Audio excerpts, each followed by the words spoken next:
What's up, you guys? Famous Ashley Grant here, and welcome to More Movement, Please. Welcome back to part 2 of my 3-part series interviewing my amazing fitness instructor, Rhonda Good. In the previous episode, we talked about how Rhonda broke the generational curse of diabetes and obesity in her family, losing 120 pounds and completely transforming her life. But there's a reason she was so driven to make those changes, and today we're going to hear about it. I'm going to be honest with you. This episode, it gets vulnerable. Like, really vulnerable. We're talking about what it was like for Rhonda to watch her mother spend those last 2 years of her life housebound. She was unable to walk from her chair to the car, and what those final moments look like. It's heavy stuff. And I want you to listen to it anyway, because it's the why behind everything that Rhonda does. We're also going to hear about how she went from working out for herself to becoming a fitness instructor, how she built her fitness tribe that shows up no matter what, and her surprisingly practical advice about holiday eating. And spoiler alert, it's okay to gain a few pounds at Thanksgiving, but you got to get them off. So this is part 2 of our series, and I got to warn you, it might make you emotional. It definitely made me emotional, and it made me think about my own family dynamics. So I want you to grab some water, maybe a tissue or two, and let's jump right back in to my interview with Rhonda Good. Now, this one's kind of a vulnerable one, and if you don't want to answer it, if it's too personal, just tell me again. I don't want to answer it. But in February 2025, this year, just weeks after your mother had passed, you wrote, her retirement years were plagued with nothing but sickness and disease. It didn't have to be this way. My biggest fear is her last year, and I'll do everything I can to avoid it the right way. How did watching your mother's health journey shape not just your fitness goals, but your entire philosophy about aging and what you want your future to look like? Watching my mother, because my father passed, he was 69 when he passed. So it's been 7 years. And then my mom's brother passed at 65. Wow.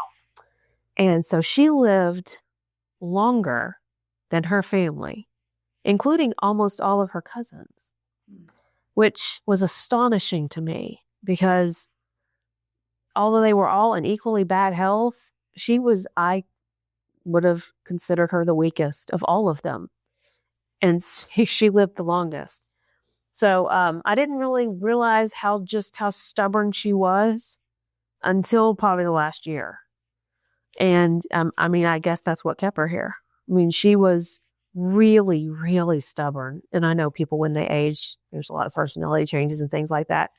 But she was extremely stubborn and could not leave the house at all the last almost 2 years of her life. I mean, it was definitely a solid 18 months. It was really close to 2 years. So could no longer get up from a chair and walk to the car. So, and the car was parked, not in the garage, but right at the bottom of the steps. So she was in a small house, had to walk through one small room and get down 3 or 4 steps, no matter which door she chose to get to the car, and could not do that. And could not go down the steps to get in my car and couldn't do it. So housebound, literally housebound.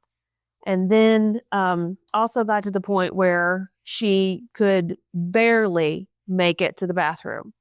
So had to start using porta potty inside the house and someone having to constantly clean that and clean her. And it was just, and at the end, I mean, bed sores, all the things that come with it. Yeah. From sitting all the time. And so she had a lift chair that she ordered in the last year of her life because she could no longer physically get up. And she dislocated her shoulder trying to clean herself after going to the bathroom. Oh my God. And it was really downhill from there. Really downhill.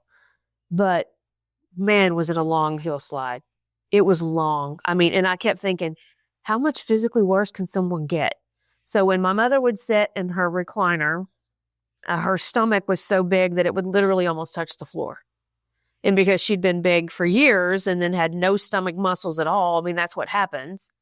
Because when you have no muscle tone, that's what happens. And so, just sitting her slumped over, again, drugs out of her mind between all of the meds she was on for all of the ailments she had. And then sometimes I would come in and bringing her food. And of course, I gave her whatever she wanted. Whatever she asked for, that's what I got. Because at this point, who cares?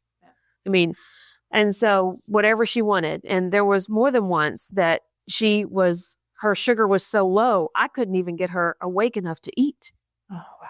I mean, she was completely, but yet not in any, I did call one time. I did call EMS one time because I couldn't even get her to come to herself enough to even acknowledge me there. Wow. And her sugar when they got there was like 54. But other times it was just a typical, like, she was just out of it. I mean, just sitting, prison in your own body. Wow. And you can't do anything. I mean, her mind was definitely affected at the end. Don't get me wrong.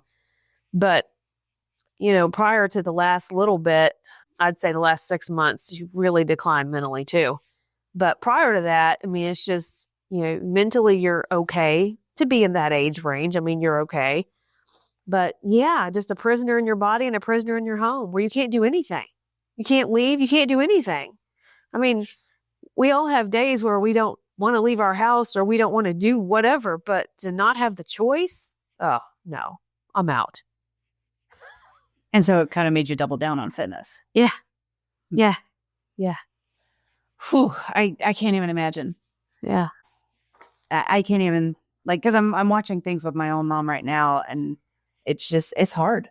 It's really hard. Yeah. It's really hard. Yeah. Because there's nothing that you can do. And like with her, I remember when she was in the hospital for some ailment, probably 3 years before she died, maybe 4. She comes home and it's like, I want to try to do better. So I'm showing her some exercises she can do in the chair. And, if you'll just start trying to do this, lift your knee off the ground, lift your leg off the ground, lift your arms above your head, try to walk from here to there, get the walker and try to just walk from here to there. We're talking 5 steps and back, okay, I'll try, and it would last for not even a week, and then at a certain point, there's nothing you can do except watch it. There's nothing you can do. And so, yeah, whatever she wanted, her order of food of Christmas last year, because I told her when I left Christmas Eve, I said, okay, so Sonic opens at 5 on Christmas Day. So, because most places are closed. Yeah. So send me what you want. It was 5 or 6 menu items. And at the end of the text, it said, I know this is a lot, but it's what I want. And she didn't want more than a bite or two of all of it, each thing. But it was, queso and chips and tater tots and a burger and a milkshake and, whatever. It was just, the order was like $37. And when I went through the drive-thru, I thought, you just get whatever she wants. Because there was no arguing with her either. You just couldn't reason with her. And so, and there's nothing you can do. You just have to go along. And, I used to think, I have no idea what will ever take her. Because I could not believe the condition that her physical body was in and that she was still breathing. Just could not believe it. And it's always some random, weird, most of the time thing, and what finally got her was a final UTI and an antibiotic that absolutely sent her out of her mind. Wow. That had to be so hard to watch. It was a rough week. Yeah, it was a rough week. Do you feel like it's changed you? Or that it's just made you, like I said, just double down on fitness? No, it's changed me. Yeah. Yeah. Yeah. Do you want to talk any more on that, or do you want to move on? Move on. Okay, let's move on. Well, it sounds like a good time to talk about mental health. So mental health and movement. You had mentioned in January 2020, that the endorphins from exercise have a larger effect on your mind than your body at first. You said feel better mentally, watch depression, anxiety, and lethargy. I can't even say that word. Minimize, and then watch your body transform slowly. Let's talk about the mental health benefits you've experienced. How has moving been medicine for your mind? I think for a lot of people, especially now in today's world, everybody's diagnosed with something, which, and I'm not trying to minimize it, but it's literally everywhere. And I think most people know, especially if you're older than, say, 20, that smartphones and social media are why we're where we're at mentally, period. Yeah. Because no one interacts anymore with people. Yeah. People don't know how to interact with people. They're not comfortable with it. They're kind of lost. Yeah. And so most people are just lost. Mm-hmm. And they're in these mental jails because they don't know how to do anything outside of the box that's in their hand. And they don't know how to communicate with people. They don't know how to relate to people. And they don't get out and do things for the most part. And if they do, they're still on their phone the whole time.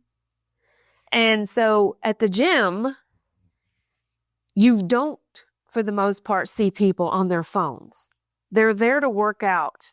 And it's a forced phone break. Now, I've got a couple that do, especially in spin class. I still think it's weird because to me, it's like, it's 30 minutes. Can you not give your mind a break for 30 minutes and just work out? I mean, whether you're thinking about nothing or bubbles in the air or whatever. I mean, even if your mind is blank, but just let it be blank. Yeah.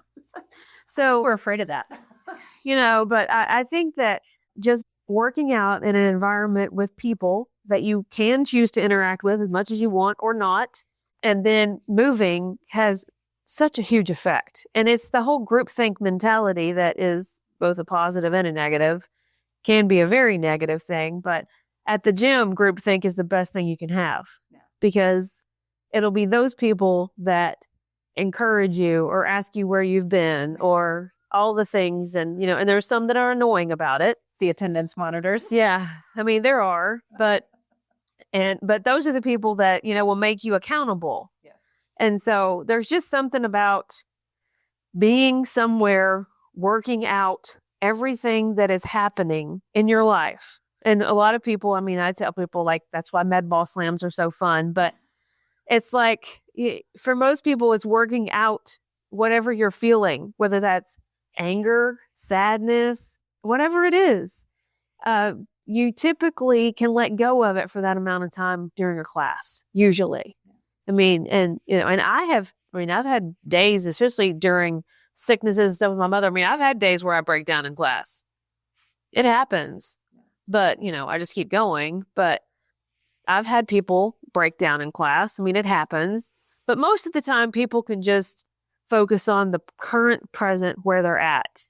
And that's a huge mental release for everyone. Yeah. And then when people choose to not go to the gym, and things happen. Life happens, work happens, all that. But it tends to be that when people stop going because of X, Y, Z, and then they don't go back, or they take an extended break, you can watch their mental health, and they will tell you that their mental health will suffer significantly. Because at first it was, well, no, I couldn't go. And then I'm not going. And then, and so they'll find themselves back in the serious black hole that they started in. So, yeah, I can definitely relate to that. And part of the reason I chose group fitness is because I knew that I needed other people around me. And I knew I needed other people to kick my ass if I didn't show up. Yeah. So, yeah. It's good stuff. It's good for the mental health. It's good therapy. Yeah. Especially whenever you're really angry. No, it is. It is. Yeah. Yeah. And because murder is wrong. That's right. So. And those are the days you pick up heavier weights and stuff. So, yeah. And try not to get hurt. Yeah. Well, one thing that appears in a lot of the posts that were earlier on, I haven't seen you post this much recently, but you said in 2018, God gives me the passion and energy to do what I do. He protects my body every day. Does faith still interact in your fitness journey? It does. I think that, most people call me things like the legend and all this sort of thing because I've been working out at the pace I have for so many years. But, everyone has times in their life when it's just a job. And that's for everyone, no matter what your job is. And this for me is definitely my passion because of my background. And I do believe that it's amazing that I haven't been injured, like seriously injured, because of the pace that I go all the time. And it's as I tell people and that it's not as if I'm just working out at the gym. I mean, I also walk the dog 2 or 3 times a day and then mow the lawn and do all the other things. So, in that regard, I mean, I did hurt my knee one time and it was in 2018. And I don't know exactly what I did. I mean, both of my knees hurt now, but that's beside the point. But I was in a brace. I had to wear a knee brace. And I probably wore it for maybe like a week at the gym. I still, of course, did all my classes and was like, suffer through. And I went to church Sunday and I never ask for anyone to pray for me ever. And I was like, I need y'all to pray for this knee because it really hurts and I don't know what's happened and it's my job. And it was also like, it's my job. And if I don't go to work, I don't get paid. It's my job. So I was like, and then at the same time, because this is just how life works, my father ended up in hospice that week. And so I was lying on the floor in his room with a heating pad wrapped around my knee with a brace on it and lying on the floor, spending the night there, and then getting up and going to teach class the next morning. I was like, well, you just got to get through it. But I do believe that there's definitely some protection in that, like, he knows this is my purpose. And he keeps me as safe as possible. And he also tells me when I'm doing stupid things and to back off a little bit. And I mean, I do. And, and I have to nurse things now. And, things that used to hurt not very often hurt way more now, way more often. I mean, they do. And part of it is age and part of it is, teaching 25 hours of class for the last 15 years and doing them, as we say, I do the classes. I don't just stand there. So, but yeah, I think there's definitely a little bit of a divine protection. I mean, I'm not stupid. I mean, I don't think that I have some magical power or anything like that, but, and I'm very cognizant of the fact that I just turned 50 and, that, I don't know how much longer I can keep up the pace I go. Yeah. I mean, physically, I don't know. Because some days I'm like, yeah, because there are some things that, I expect my shoulders to hurt and I expect my arms to hurt and I expect my hips to hurt. And and I expect my knees to hurt. But then there are some days where that knee is like, oh, and then there are some days my lower back is like, oof, and back scares me. I tell everybody, backs scare me. Okay. So it's the one thing that, and it's why I try to preach to people about how they're doing squats and how they're doing things because most of my folks are not young. So that's why you'll do the modifications. Yeah. So, but yeah. So, well, do you see taking care of your body as a spiritual practice? Well, the Bible does tell you that the body is your temple, is the temple of God. So, and there's a whole thing in the Bible about gluttony too. People get real mad about that. But, if it is God's temple and you've been given it to take care of, if we're supposed to take care of ourselves spiritually, mentally, and physically is definitely a part of that. So I think that that's what we're supposed to do. We're supposed to labor to eat. We're supposed to work and to do the things that we need to do to survive and thrive in this life. You're going to have to be physically fit to do it. This is true. And I have felt that I pray more in your classes than anywhere else. God, don't let me die. God, don't let me cast out. God, don't let me throw up. Well, one thing that you've said a lot is I'm not for everyone. You've acknowledged this a lot. I think your style isn't for everyone. So you've even mentioned that some people are scared of you and that you chase people down after class. If you were to put it all in a bow, what would you say is your teaching style? Like, who thrives with you? Oh, definitely people that want to work hard and push their own limits. Because I tell people all the time, you can always do more than you think you can. And that's just for everyone. But when people are brand new, I also, if I see them pick up 10-pound weights as their bigs, I'm like, probably shouldn't do that. You know, I mean, if you want to argue and you want, okay, but I'm going to tell you probably shouldn't do that when you're just starting out. So, you know, but I mean, I had 2 brand new people in class last night. They seemed real happy. I mean, they're young, you know, and I'm like, Well, that's why they're happy. you can't kill them. They're young. But I think people that want to work hard, and again, people that want consistency are the ones that stay with me because they know I'm always going to be there and I'm going to do my best to make them work hard. So yeah, those are definitely my people. Lazy people are not my people. And people that just want to check a box are not my people. Well, that's why you said the first year and a half I was working out with you, I wasn't actually working. It didn't count. Or as I got serious. Yeah. So, and who knew that when I finally started listening to you, the changes actually started? Who knew that was going to happen? Well, let's talk about success metrics. You said it's not class numbers anymore, but rather it's people getting stronger, getting off their meds, improving mental health, and being able to do everything they need to do. Tell me about some of the success stories that have meant the most to you. Well, I mean, some of my folks, like other people weren't there when they started, so they didn't see them. So, you know, I've watched people take off 30, 40 pounds. And if you look at them right now, you would think, well, gosh, they look kind of skinny or whatever in today's society. But for them, 30 or 40 pounds was big for their frame, for their body, and for their knees. Because, you know, every pound of weight is 3 pounds of pressure on your knees. So in watching them get stronger and start with small weights and grow into big weights for them, you know, go from 5s to 15 pounds and being able to push that over their head. I mean, that's what is great because it's not about the fact that you can do that, but it's about the fact that when your body can do that and you're building muscle and you're stronger, you're just going to have a better future because you've got muscle tone. And watching my people that are definitely in their senior years and they're still doing yard work and all their grocery shopping, they're not grocery delivering. Most of them. I mean, they're still doing the things that you have to do to live, you know?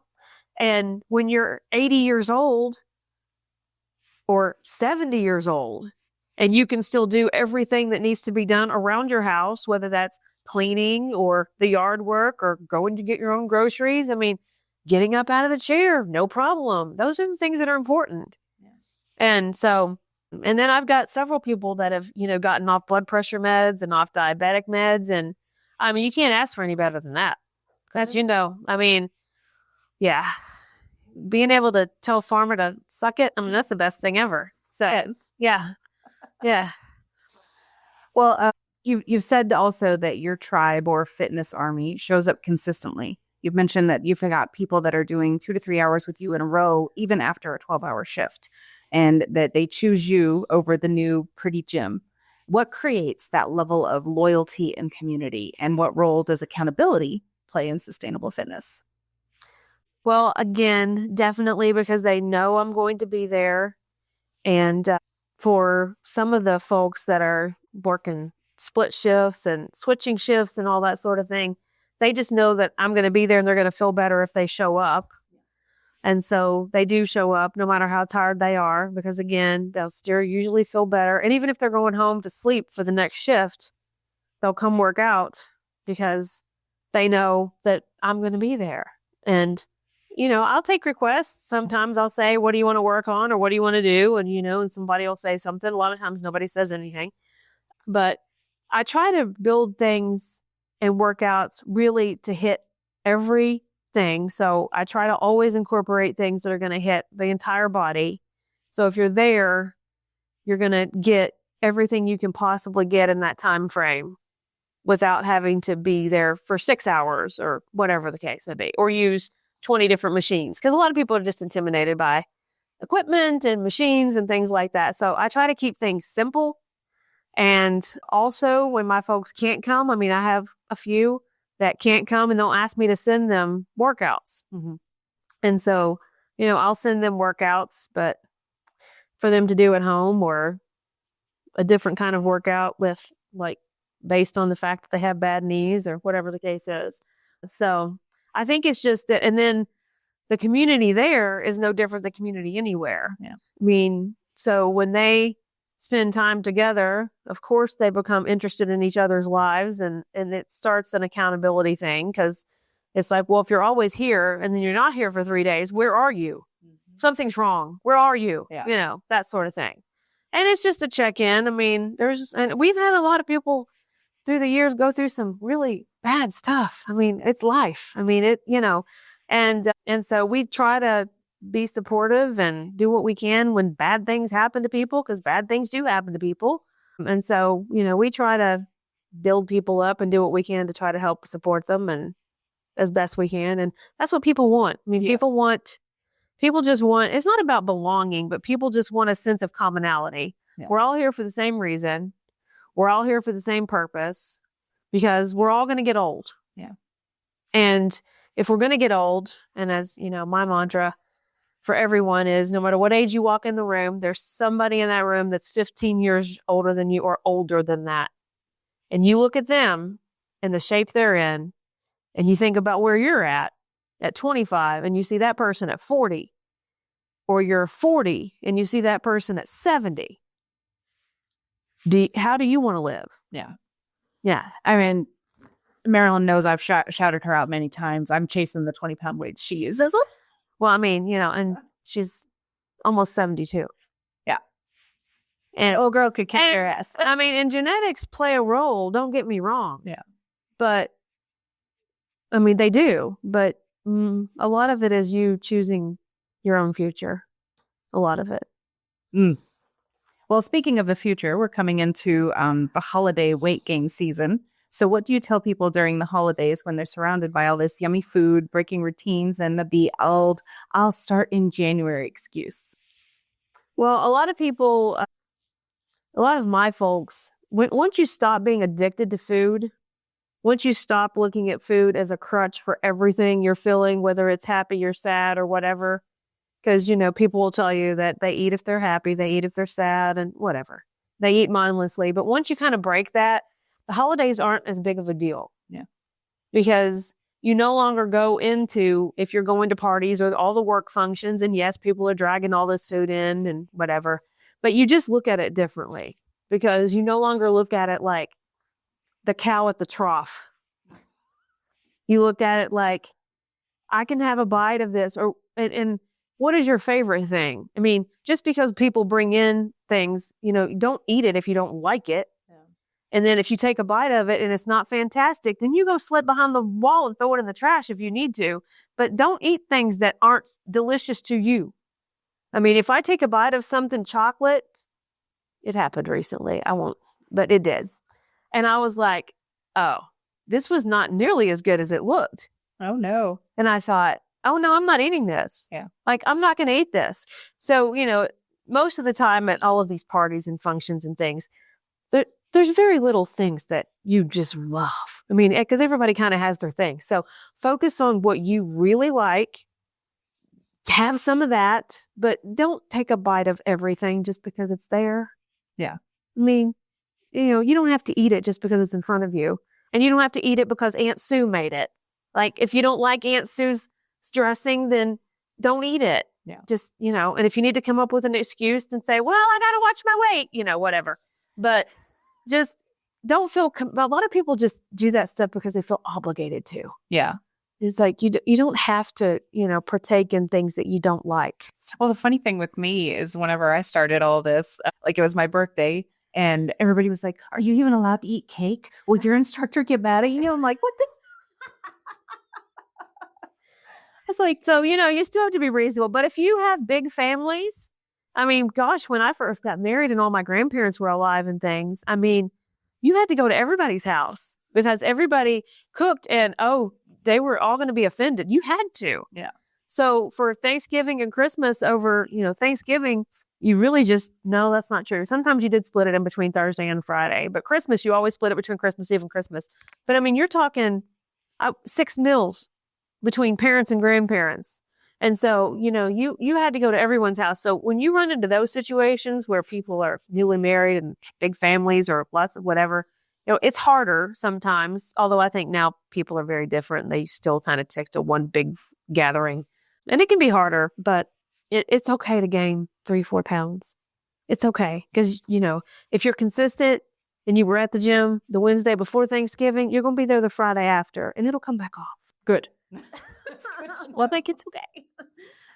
If you made it through that section about Rhonda's mom without getting emotional, I got to tell you guys, you're stronger than I am. That image of someone being a prisoner in your own body, I don't know about you, but I can't shake it. Even now, as I'm recording this, I'm getting choked up just thinking about it. And I don't think I'm supposed to shake it. I'm supposed to let it fuel my workouts, right? Because you know what strikes me most about Rhonda? She doesn't talk about fitness like it's about looking good or fitting into a certain size.